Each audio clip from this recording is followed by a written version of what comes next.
समझ में आ गया कि इसका क्या लाभ है। और सरकार अभी झूठ बोलने में लगी हुई है।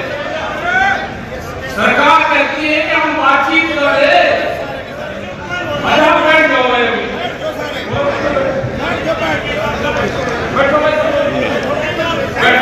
पीछे बोलो तो जिनको चलाना हो फेसबुक को चला और बैठ देखो, सरकार ने झूठ बोलने का एक षड्यंत्र रच लिया। उनको पता था कि किसान वैसे तो काबू में आएगा नहीं, किसान मान सम्मान को प्रायोरिटी पर रखता है, उस पर एलिगेशन लगा। हम आमने सामने की लड़ाई में कमजोर नहीं है,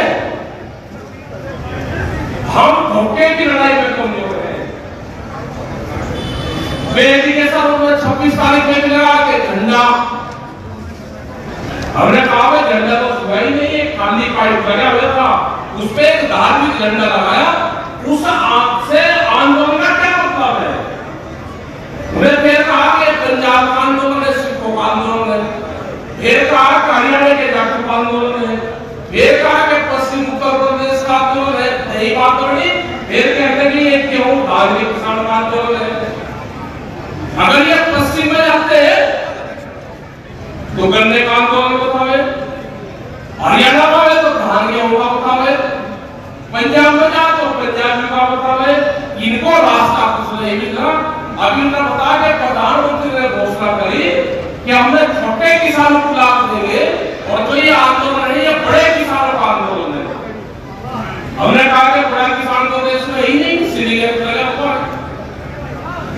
छोटा धान उपजा लो या बड़ा उपजा लो या कड़क पैदा कर लो, रेट उसको एमएसपी से तो खरीद होती नहीं। इतनी कंडीशन लगा दी कि पहले उत्तर प्रदेश के लोग भी आपके यहाँ पे धान गेहूं बेच सकते थे, और आज हालात ये होगी कि आपका भी नहीं मिलता। यहाँ पे और यानी पूरे देश भर का